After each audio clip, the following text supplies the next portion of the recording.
Is it working? You got me. It is. Yes. Hello. Hello, everyone. I think we're still having some people trickle in. Oh, wow. The chat is popping already. I know. And of course, it's going to trigger the absolute ADD tendency to try and read and talk at the same time. So watch me stutter all over the place. Oh, good. The Q&A is a separate one. We've already got one question in. Oh, good. I don't even see it. I just see the chat. Like it's just. Yeah. Okay, cool. I can keep an eye on the Q&A, and then we'll also be getting some. So far, how many people are expected to attend? I have no idea. I think I heard 1,000, but I don't know if it will be. Oh, really? The last I heard was like 600 or 700. So no pressure. Yeah. We're already at 600. So oh my God. Hello, everybody. Hi, 600 of you. Yes. I hope you're all having lovely days. Oh, from Australia? Sorry, I'm totally watching. I know, shiny. Yes, so hello, everyone. I am LR Lamb, and I am the author of Dragonfall, which is another dragon book.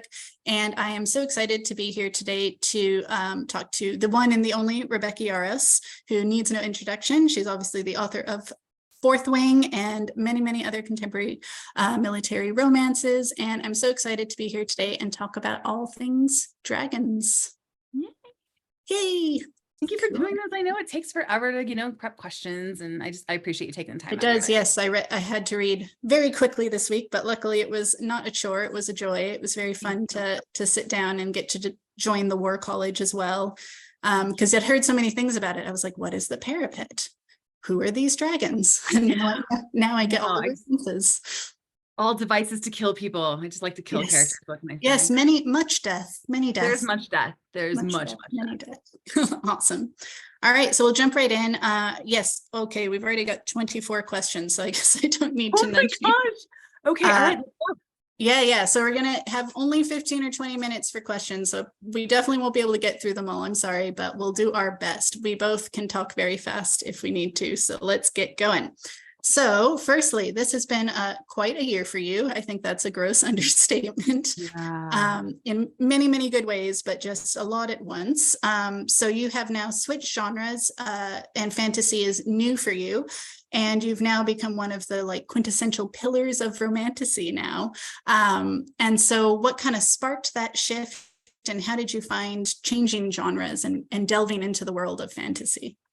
One, I don't think I'm going to ever get used to being called a pillar of anything. I've been writing for 10 years, right? I've been published since 2014. 2013 for me.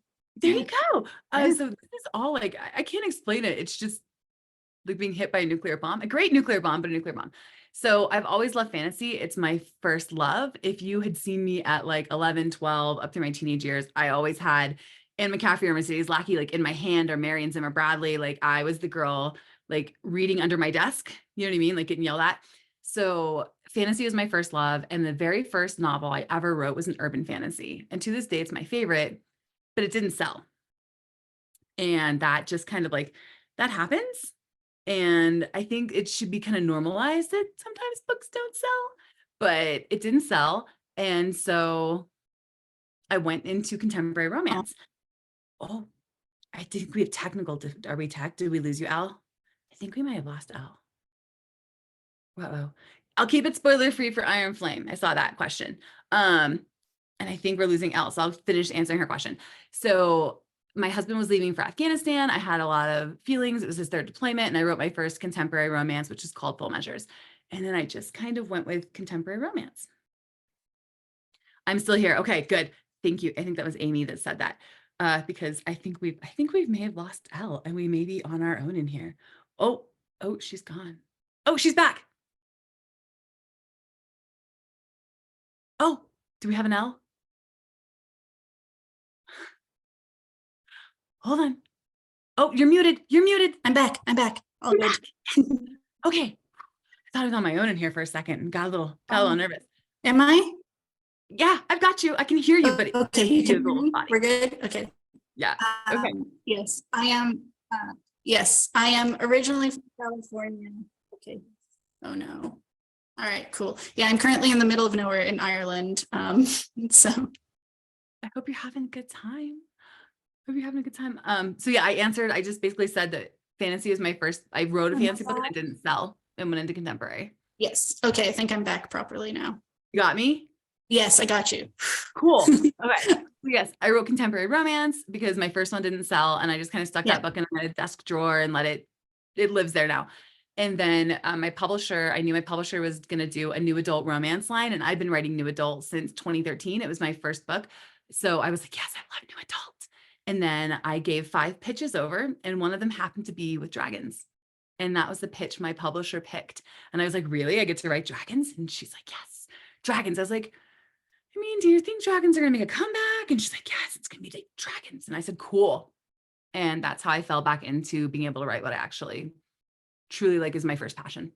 Yes, wonderful. Can people hear and see me okay? Just double checking.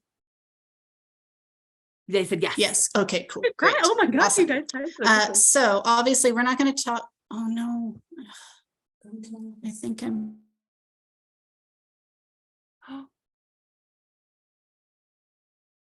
We might be losing her. Uh-oh. Oh no. I'm reading your comments, guys. That's how I'm going through. Oh my gosh. She's gone again. Oh, I can see it. my bad. I'm going into the room with the Wi-Fi router. Nice. Here we go. Is this working? I like the comments, like, just keep going, Rebecca, you've got this. Like, I can just speak to 600 of you. I didn't prepare anything. Very dramatic, it is.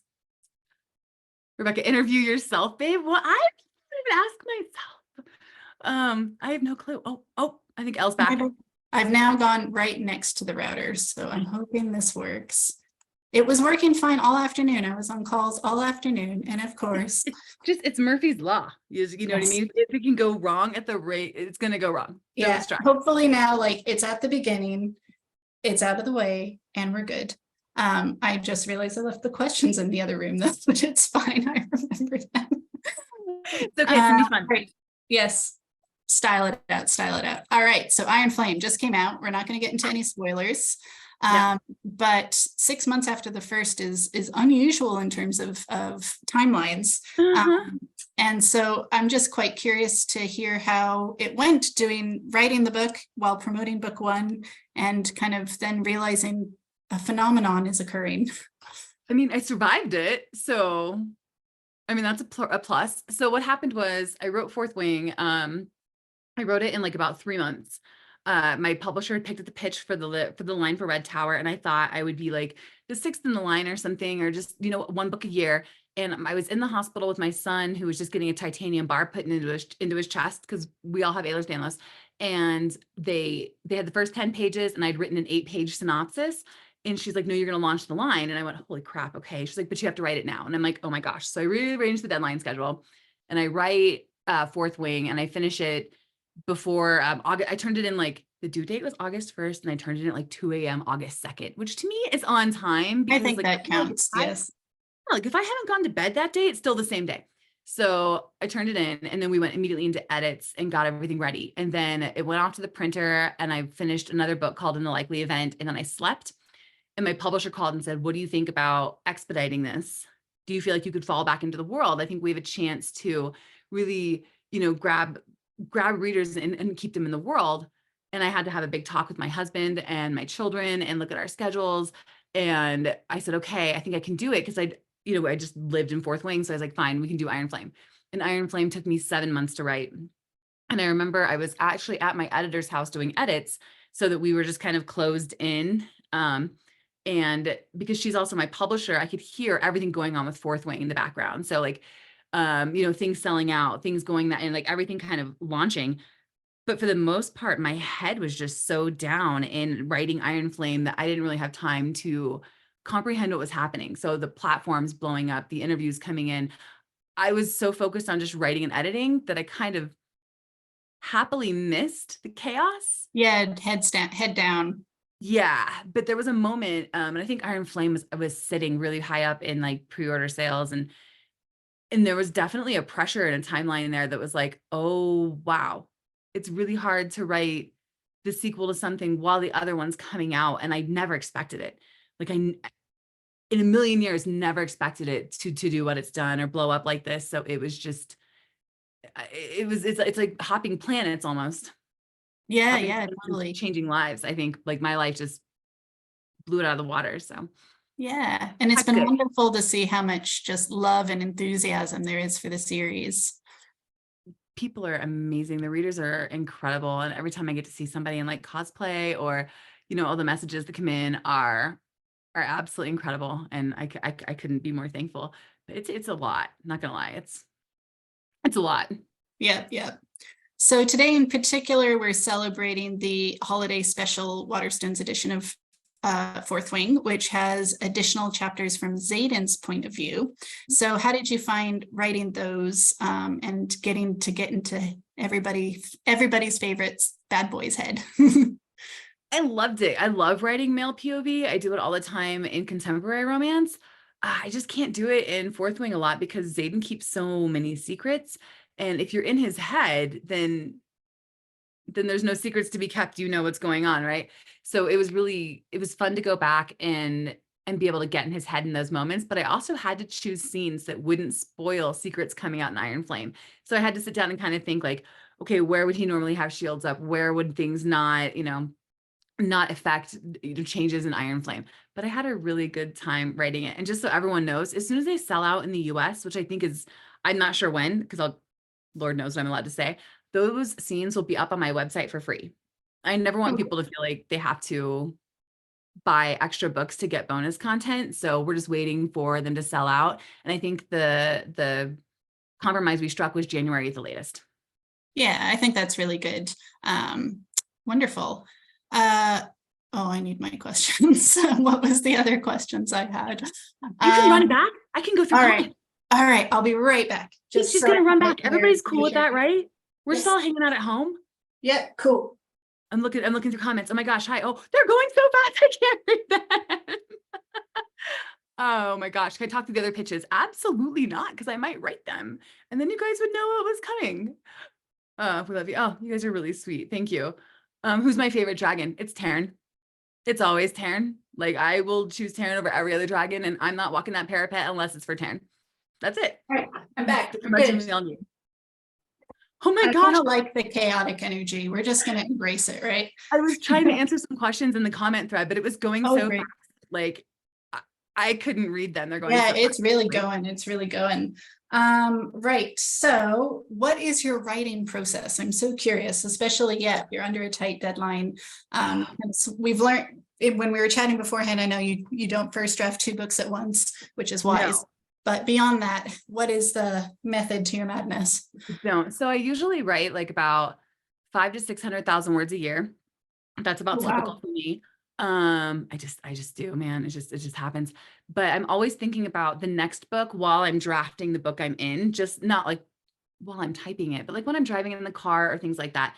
And then when it's time to start that next book, I have this really, this really weird process where I take index cards and I write every single scene that has come to my mind about these characters and this situation or plot points or things I want to happen. And I lay them out over my desk, which is this big expanse that I'm not going to show you because it's really messy.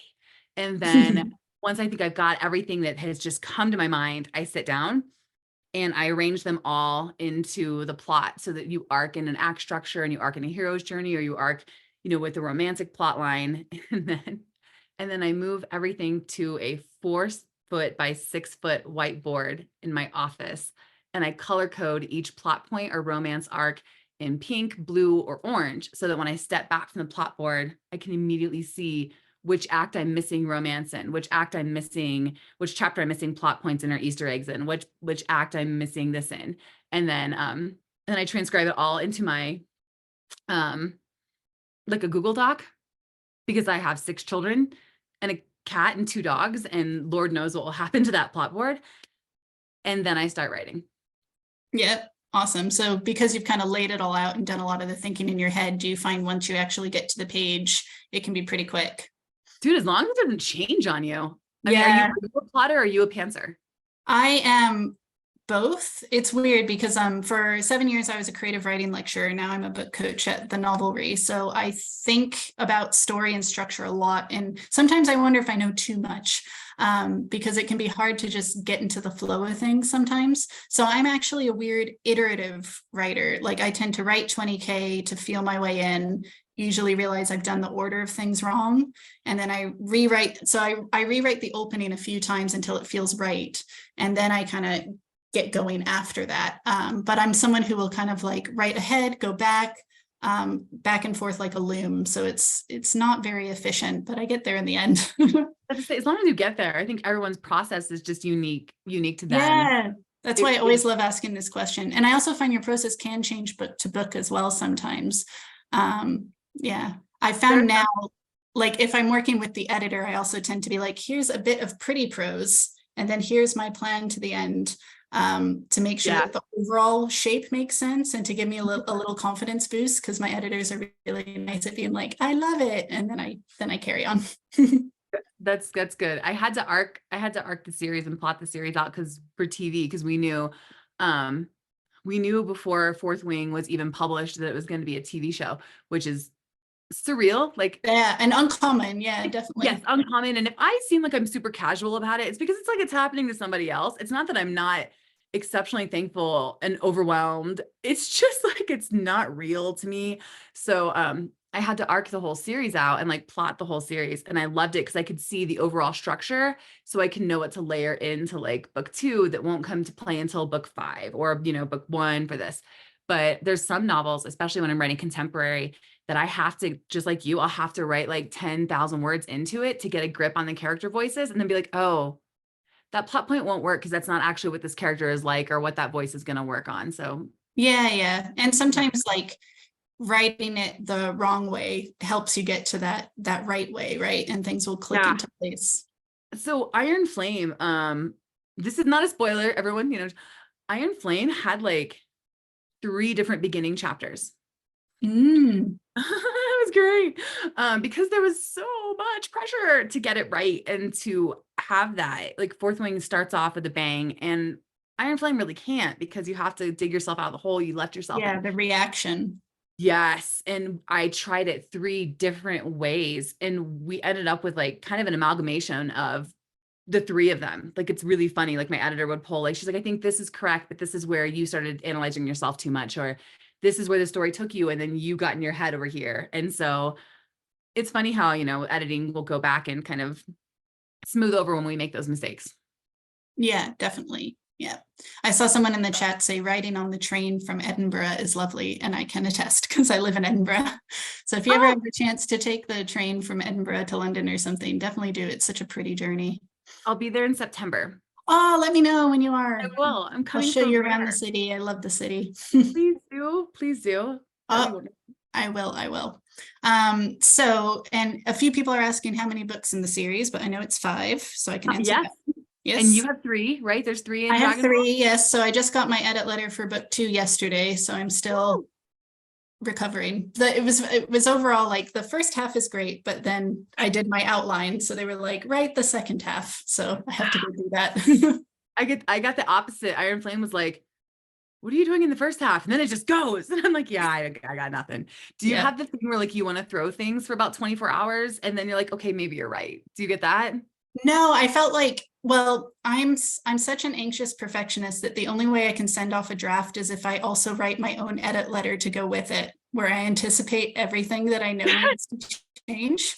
I think it's because I was a lecturer, so I'm like acutely aware of what's not working, but I just don't know how to fix it yet. So I ask a lot of questions, and then my editors just answer my questions. You might be one of the only other people I've heard that does that, because I'll turn in a book and I turn it to my editor and I'm like, okay, so I think the problems are here, here, and here. I have these 3 options to fix it. I'm also feeling like the romantic arc is off here and here, but this, and I give them my own edit letter. And then I'm like, and then I'll call them and be like, okay, I think these are the fixes, and we'll talk through the fixes. And then I jump into the fixes. But you're the only other people I know that does that. Ah, cool. Maybe it's an ADHD thing. Who knows? It could be, because our brains just automatically tripped. I think it's why I plot so fast too, is I can see every single way it can end really quickly. Yeah, for sure. Oh, that's interesting. Yeah, because I think you're the only other person I've met who also sends off an edit letter with the draft. I'm like, I know what's wrong with it. Just help me fix it. Yeah. But I feel really anxious sending off stuff where I know it's not right yet, but it will be. And I'm trying to like be okay with the chaos and just be like, I know it's not right, but I'll fix it later. I'm trying to have more confidence that I will be able to fix it later, you just gotta trust your editor. I find that trusting your editor is really, I mean, as long as you trust your editor, you can turn in an imperfect draft and know that you're going to be able to fix it and they're going to support you. I think if you don't trust your editor, it messes with your head so hard to feel like you have to be Yeah, perfection. yeah. A great editor is worth their weight in gold. And I figure too, it's better to get them in early in the process, double check things, and then get it out there rather than me just in my corner rocking back and forth being like, but how book? How does one book? I feel that. Yeah, for sure. So let's see, what do we got next? Let's talk about subgenres because you are definitely romantasy, and I am epic fantasy with romance. So they kind of have different expectations, opportunities, constraints. There's kind of become this interesting division within fantasy recently that I don't think is actually a division. It's just setting things up. So let's talk about it as people who are on opposite sides of the fantasy romance sort of spectrum, I suppose.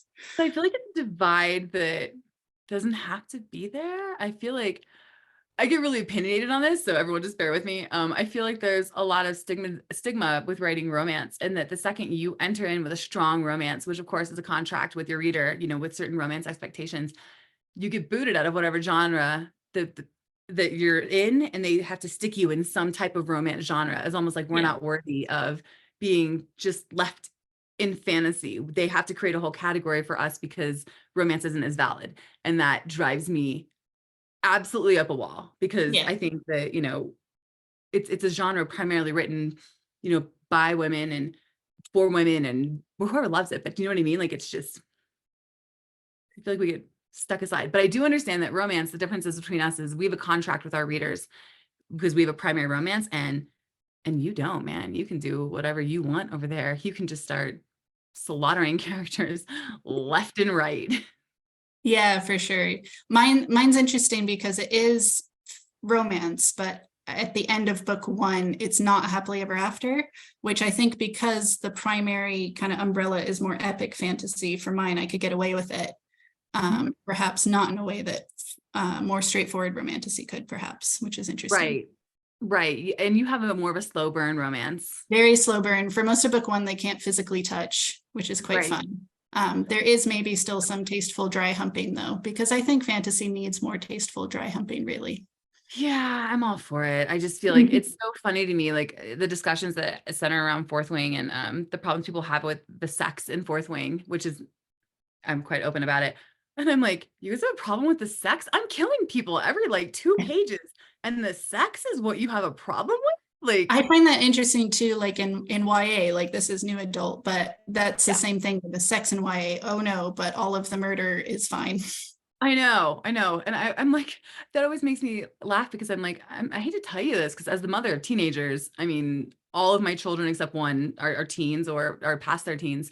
They're far more likely to have sex than they are to go commit murder. Yes, one would hope. One would hope. Yes. Right. Unless we're raising them wrong. Yeah. Unless, who knows that. We need more spice. Everyone. Yeah, more spice. Yes.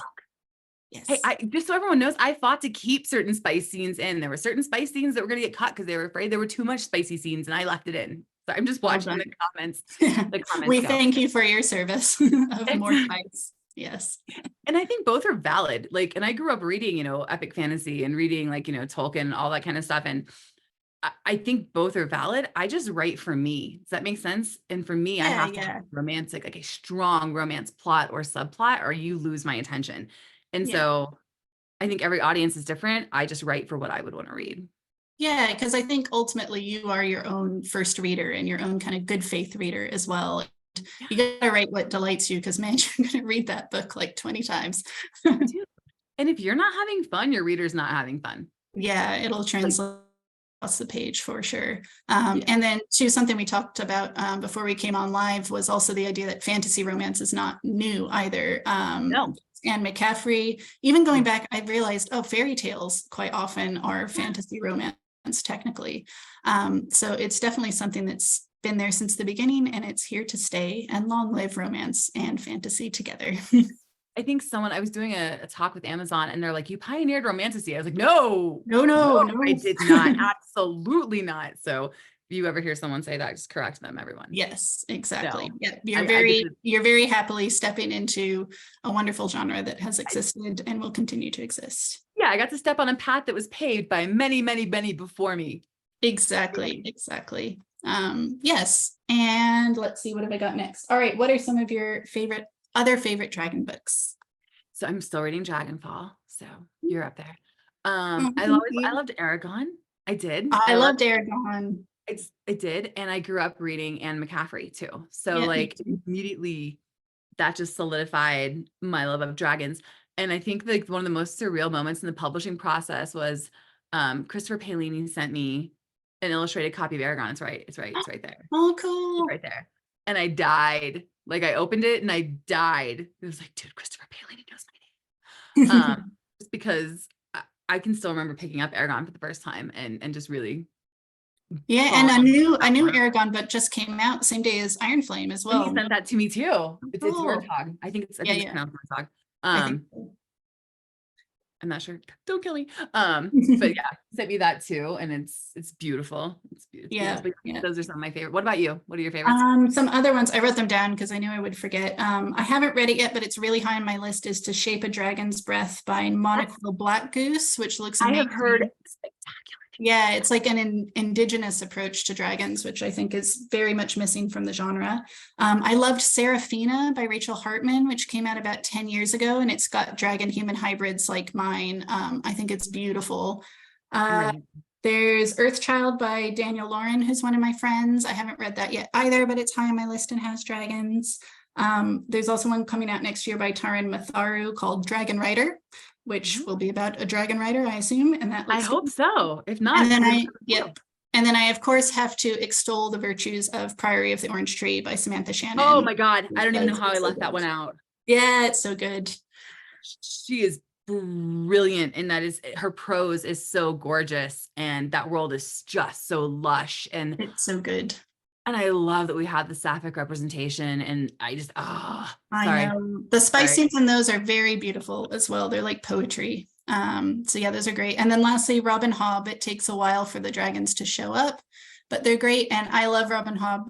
And you're talking about like how you grew up loving fantasy and you kind of enter the conversation. So I did that too. I dedicated Dragonfall to Robin Hobb, and she read it and she left me a lovely little review, and I was just like, this is such a full circle moment. Like, I met my husband and I'm in Scotland partially because we bonded over Robin Hobb's books, so it's just, that was a really nice moment. I was like, yay. I love that. Yeah, I really love that. yeah. Let's see, what else have I got here? Lastly, before we go into the 99 plus questions we've got going I on, know. I'm like watching um, people. yeah, just wanted to talk a little bit about how you found weaving in Ehlers-Danlos representation within a fantasy world. And you talked about how it's kind of interesting how people with chronic illness kind of noticed it earlier, perhaps, and how much it means to people. And I'm also a fellow Bendy in some respect. Here's my elbow. Yeah, I would definitely go chat with your doctor about that. So I was diagnosed with Ehlers-Danlos a few years ago. I mean, I had my shoulder reconstructed at 18 and all of these things, and my kids had just had all of these disasters with torn ACLs and broken bones and dislocations. Like my kid dislocated a thumb catching a soccer ball, and I just I knew once something. sprained my ankle in 2 different places while sitting down, and my Yeah. body still doesn't know how I did it. So I will do it if I leave my ankles crossed. It'll start to separate and subluxate.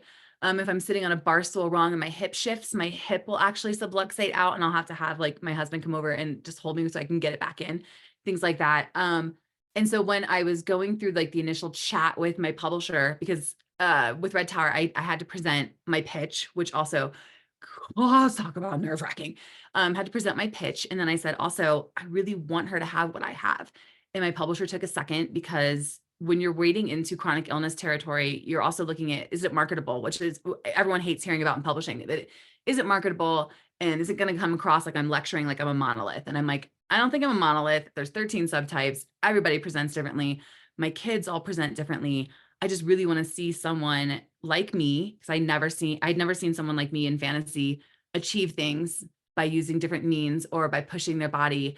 It was always the girls who were already sword wielding or already powerful in their own right. I just wanted to see someone like me. And so she said, yes, let's do it. And we put Violet in. And again, we were chatting about this before. When it first came out, I saw a bunch of reviews that are like, she's just weak. She's just this. And the people who had chronic illness spotted it immediately. Because in a fantasy world, you can't really be like, hey, she's diagnosed with Ehlers-Danlos. It doesn't exist there. They don't have that knowledge. But the people with chronic illness spotted it just instantly. And I felt it kind of, mirrored our own world, where people with chronic illness, we make accommodations for each other and we see each other and we notice. And sometimes it doesn't quite go that way. So I loved being able to weave that in, but more importantly, I love the messages I get from people who say they finally feel represented. And for people who are like, because of you, I went and got diagnosed. I saw this and recognized this and went. And that to me has been absolutely incredible and really, really humbling. Yeah. Representation is really important to me as well. Dragonfall in particular looks at gender and sexuality, and has a non-binary lead, and I'm also non-binary.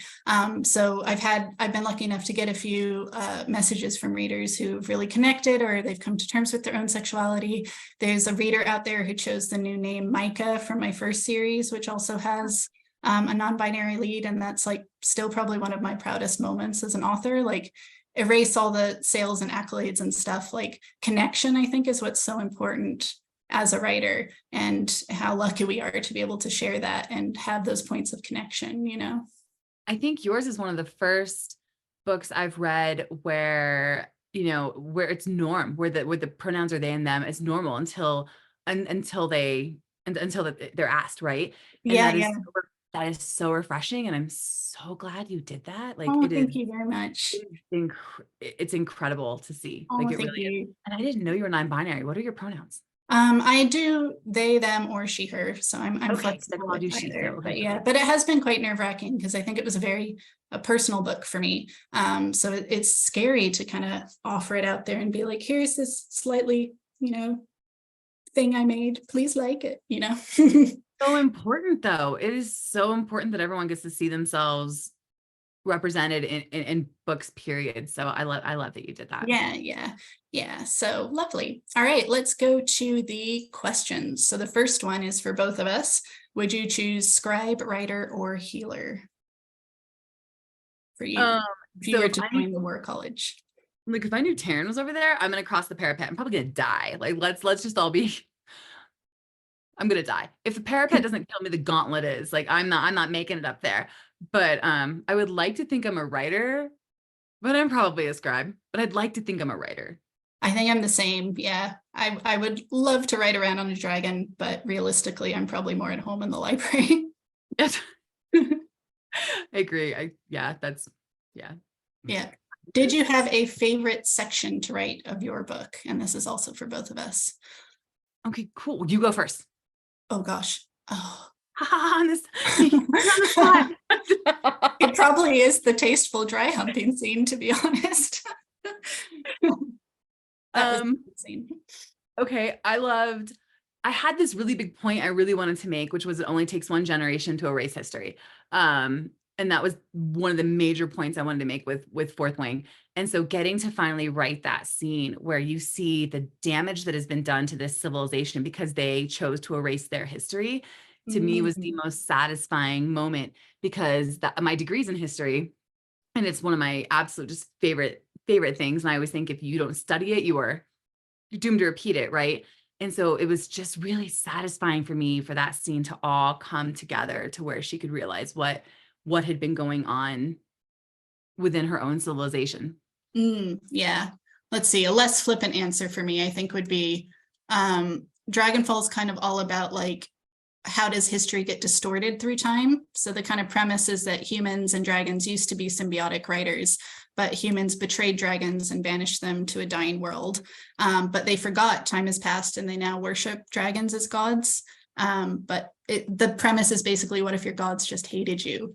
So it was really fun watching the dragon character have to realize that what had been told his whole life about how horrible humans are is not necessarily the case, and that he's strangely attracted to one as well. Yeah. That is super fun. I think I'm trying to think of other fun scenes. Of course I like the kissy scenes, but I write romance, right? So kissy scenes are always easy for me. And I always love the first kiss scene. I love the first kiss scene in a book for me is like, you finally break that, like slightly break the Yeah, tension. the Like, tension is finally gonna go. you finally crackle a tension, but you don't quite break it. Cause I never, I always have that moment where you almost, and you could, but then you Oh stop. yeah. So I always find that kind of tension delicious. And I did love writing the very first sparring scene with Xaden Oh and yeah, Violet. Don't know if he's going to kill her or what his motives are for stepping onto the mat. That was super. Like, there's sometimes I get up in the morning and I look at my husband and I'm like, I get to go play with dragons today. And so yeah, those days yeah. are always the It's really most fun that fun. happens at my desk. Yeah. What was your funniest Taryn moment to write?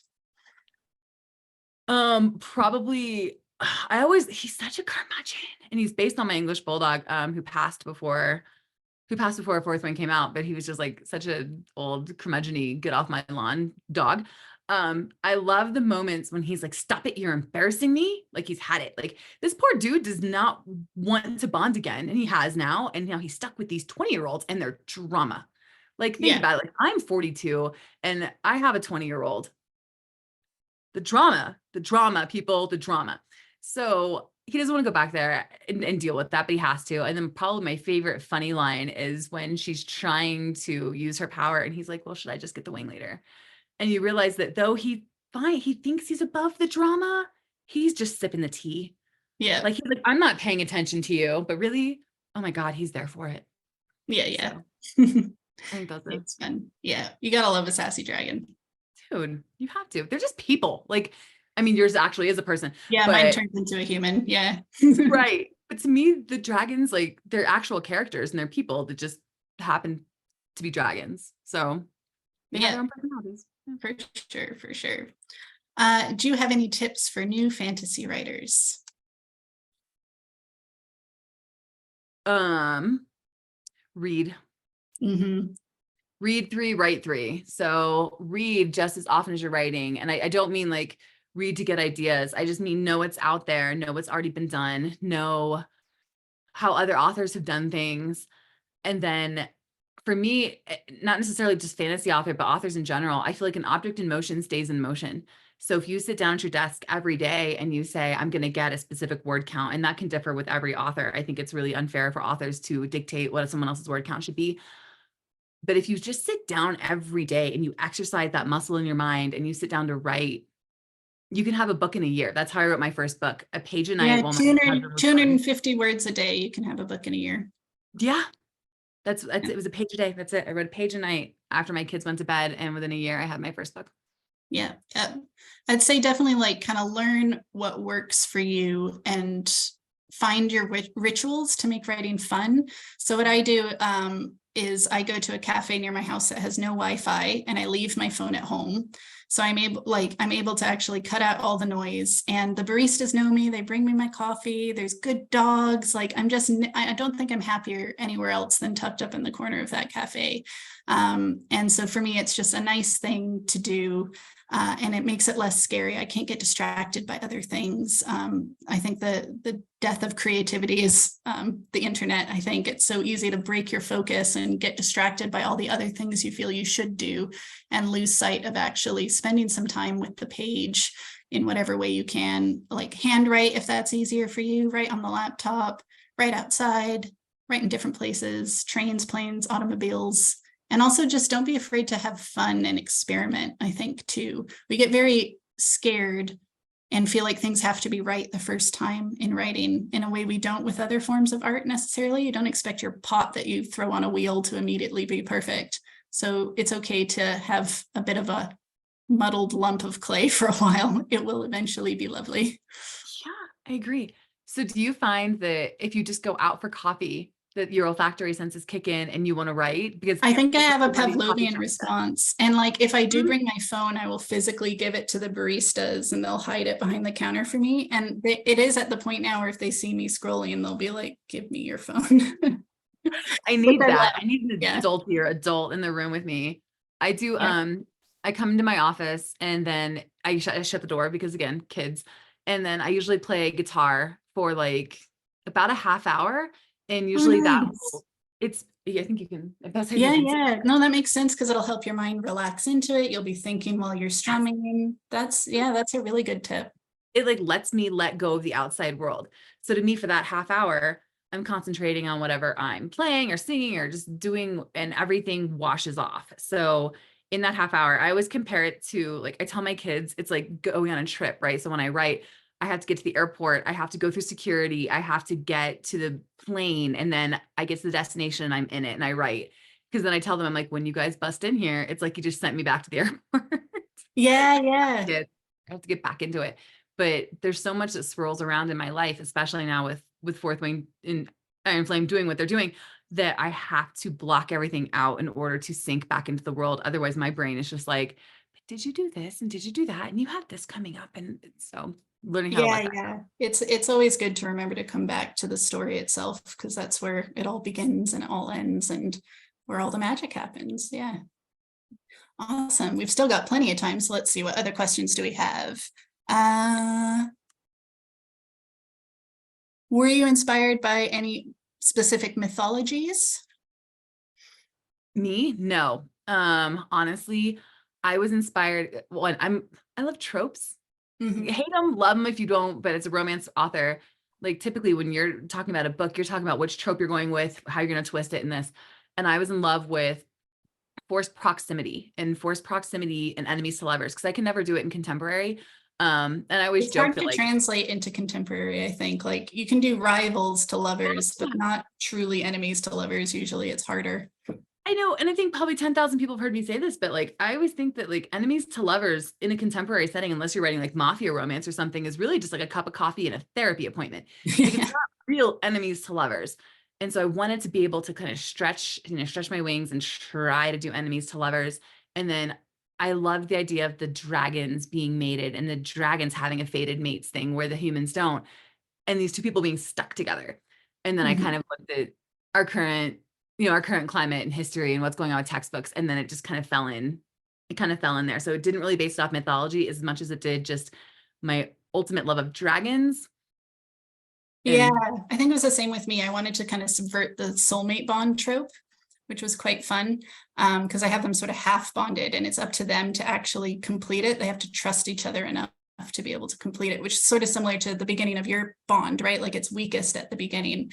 And so that was fun to play with as well. I wasn't super drawing on any specific mythologies either. I did a lot of research just into dragon myths and different cultures and things just to kind of familiarize myself with them. But I kind of tried to build the world from the ground up and not be too drawing on anything too heavily, which was really fun. Vaguely medieval, vaguely Renaissance, vaguely Scottish, vaguely whatever. I want to make sure I didn't step on anybody's toes culturally or past what had been done in the past. But dragons are dragons. And I think you're always going to run into some dragony trope because dragons are dragons. Dragons, yes. But no mythology. I also got really nerdy and went down many research rabbit holes, including a fascinating one on lizard sex. If you have not looked into lizard sex, go surf the Wikipedia pages because it is wild. I will. You'll find me there. There are some that have, if they have two penises, so if one falls off, they've got a spare. Just one example. It's wild. But it actually ended up working for my story. Not that one. I'm very clear. Everyone does not have two penises. I'm sorry. But I have that my dragons reproduce via parthenogenesis. So they clone themselves because in the real world, the temperature of eggs can affect the sex that they hatch as. And the dragons are banished to a world that's heating up. So more females are hatching. So Everin is the last male dragon. And that was really fun to play with. So sometimes the research rabbit holes pay dividends. A lot of the time they're procrastination though. I love it. I think my best ideas come from both travel and documentaries.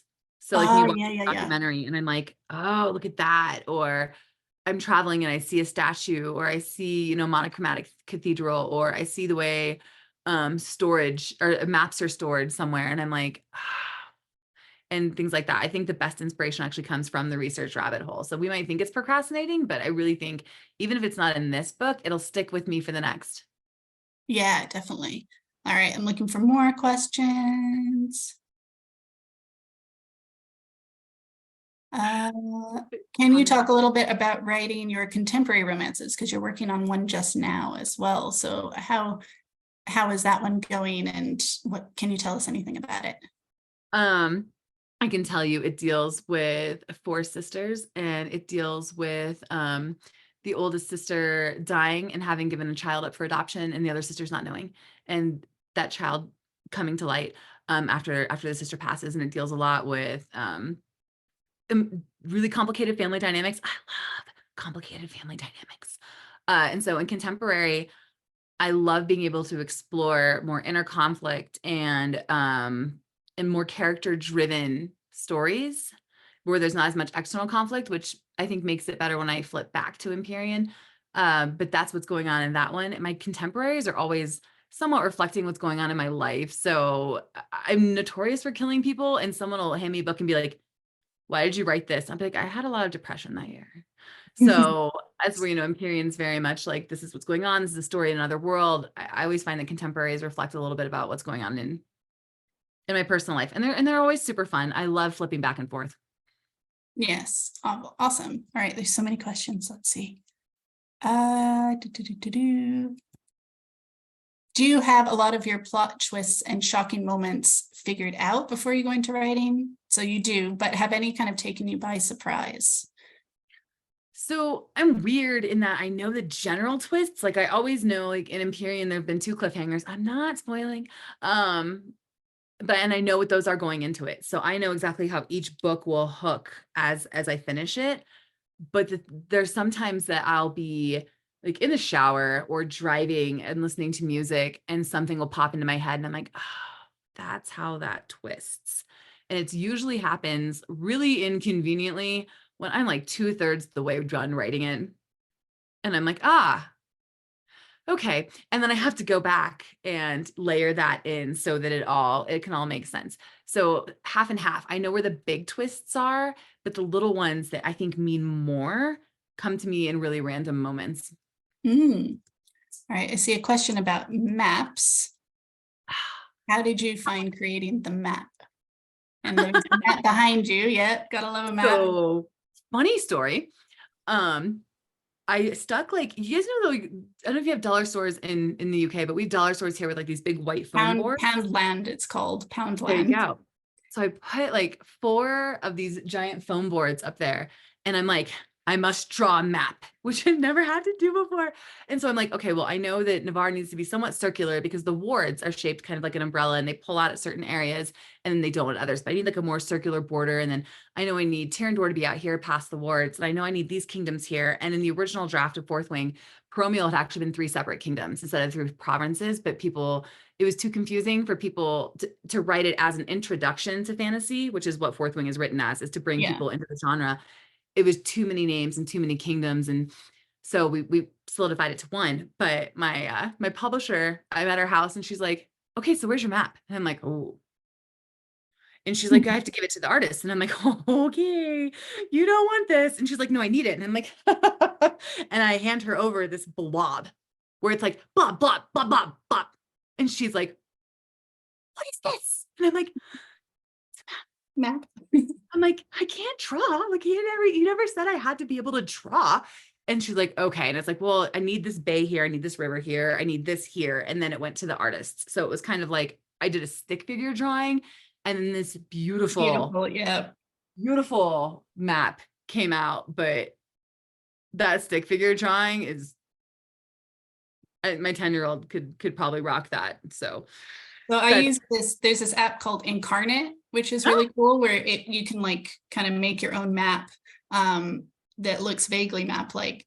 So that might be useful if you need to make. I'm writing that down going forward. Because I also tried to draw one and it went sideways very quickly. But even so, I made this like map in Incarnate and sent it to the artist, who's Devin Rue, who's done the maps for like Critical Role and stuff. So that was really cool. And her response back was, "This is not how rivers work at all." I know. Like, and that's fine. Please fix my rivers. I don't know how they work either.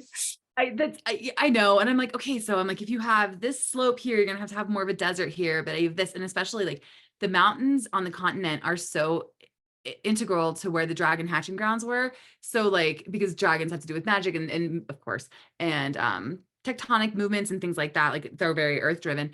And so it was kind of like, well, I have to also keep kind of the rules of the world, but the map will expand the more Violet learns. So it's very symbolic of like what Violet knows. So in the US edition, there's a new map that has more cities and things like that, because the world expands as Violet sees it, because of course she hasn't been taught a lot of it. Yeah, awesome. Let me know if you get on well with Incarnate, because I found it was quite fun to play around with as well. You can also add dragons to it. You can have them fly over things. Really? Yeah, it's really fun.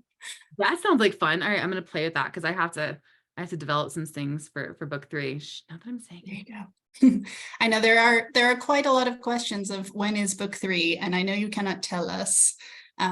So I'm getting so good at saying, I'm so sorry, I can't answer that question. Like I was really bad at it. Like 6 months ago, 7 months ago, I was really horrible at it. I'd be like, no, I'm like, no. You will get it. You will get it.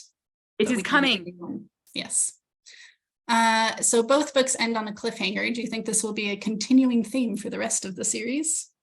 I think that the series is arced as one large story in certain acts. The entire series is already arced out per act structure. So it's natural to leave it in a place that leads you leaning into the rest of the story. I feel like if you leave it in a 5-book series, if you leave it in a place where things feel complete, or a segment of the story, I mean, the segment is done, but the whole story is complete, you're not driven to read the next one. Yeah. So I would say yes. Yeah, I usually try and like finish the battle, but make it clear that the war is still very much ongoing, and adding a little extra sting in the tail can be really fun. Right. It's not like I ended 4th Wing like right after Liam died. Like, oh, also it probably just triggered people. But like the battle's over. Like it just cliffhangers on, like this is what's about to happen. So everyone's saying triggered. Comments. Look what you've done. Heartbreak. Let's see. Unfortunately, quite a lot of you are asking very detailed plot things that you know that she can't answer. Would you ever release your urban fantasy? God. So I wrote that in 2010 to like 2012. It took me a year to write, a year to edit, so many versions. I would release it, but I would rewrite it, because now I know exactly why it didn't sell. I have 10 years in the industry now, especially writing 4th Wing. Not that I think I'm in any way, shape, or form an expert on fantasy. No, I'm not. But I know what's wrong with it. I know what's trite about it. I know why it didn't work. So I would take the premise, but I would rewrite it. I'm a better writer than I was 10 years ago. At least I hope I am. If not, going awry. I feel like every book is sort of a snapshot of where you were at that point in time. Yeah. And it's funny because some of my books have like really lyrical prose, and some of my books are short and choppy. Like it really just depends on, like I can tell you exactly what was going on in my life the year I wrote that. Definitely. All right. We've still got enough time for a couple more questions. Who is your inspiration for Riddoch? Did I say that right? Riddick. I call him Riddick. I don't have an inspiration. He just kind of came to me fully formed. And it's weird. Characters are actual people to me. Like they could just sit down next to me and chit chat. I mean, they don't talk back or anything. We're not losing it there.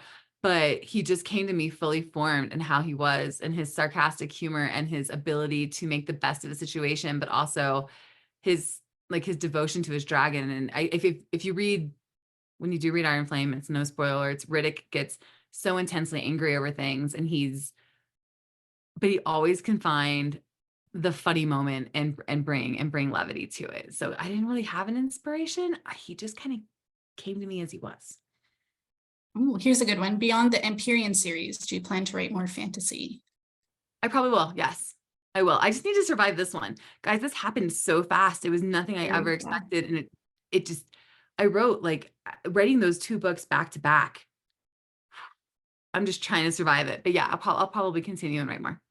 Yeah. Will there be any Xaden POVs in future books?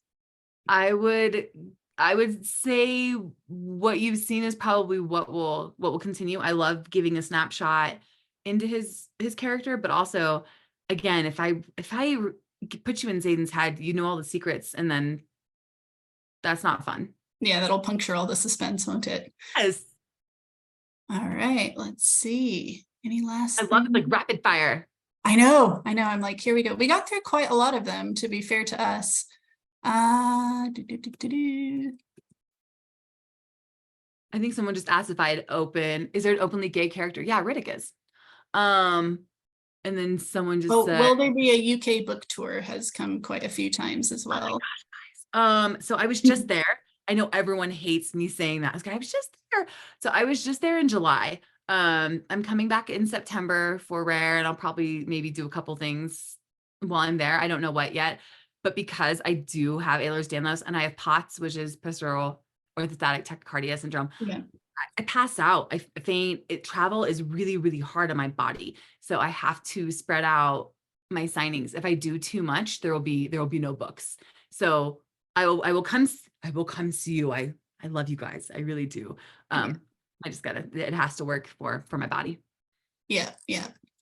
Will you have any say in the casting of the TV show? Are you wanting to be involved, or are you kind of stepping back from it a little bit? Because there's kind of two approaches authors seem to take. I want to know everything, or I want to know nothing. So I'm kind of in the middle. I'm really blessed that they gave me EP, executive producer, and they invited me to come sit in the writer's room.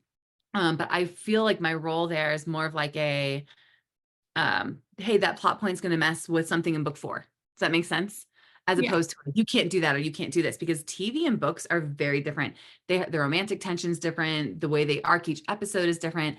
And I always believe in deferring to people in areas of their expertise. Do you know what I mean? So that's not my area of expertise. So when it comes to casting, I'm really excited to see who they bring in. And I've been really careful since day one.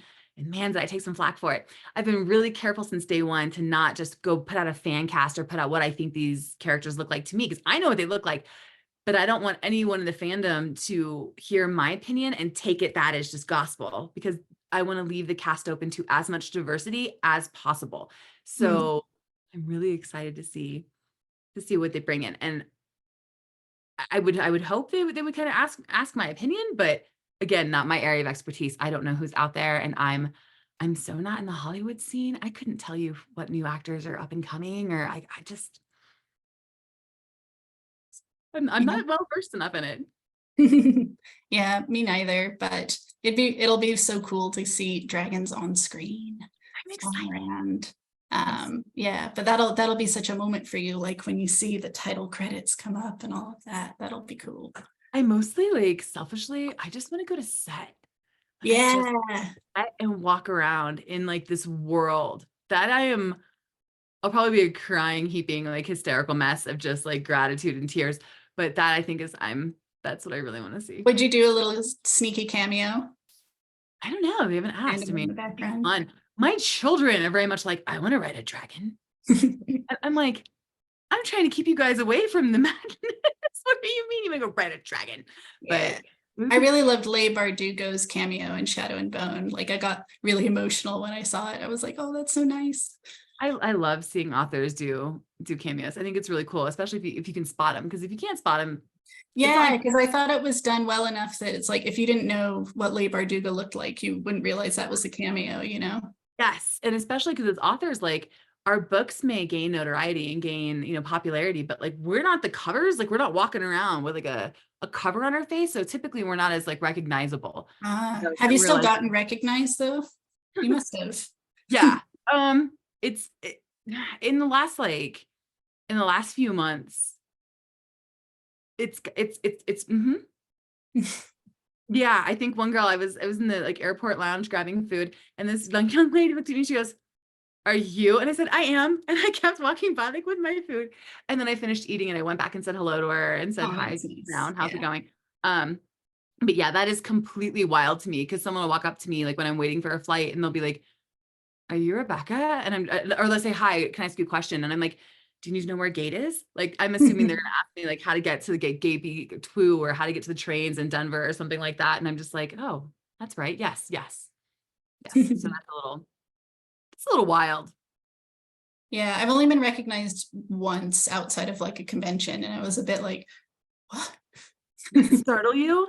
I think Yeah, I was very grateful. It was very exciting, but it was strange because yeah, we are used to not being perceived in the same way, I suppose. yeah, we have some anonymity. I think the first time I was ever recognized, it was like, I don't know, a couple years after my first book came out, and I was eating with my children at a hockey tournament, and someone came over. She's like, "I'm so sorry to ask this. Are you Rebecca Yarros?" And I immediately looked at my boys, and because but the four in the center are all boys, and I looked at them and I said, "What did you do?"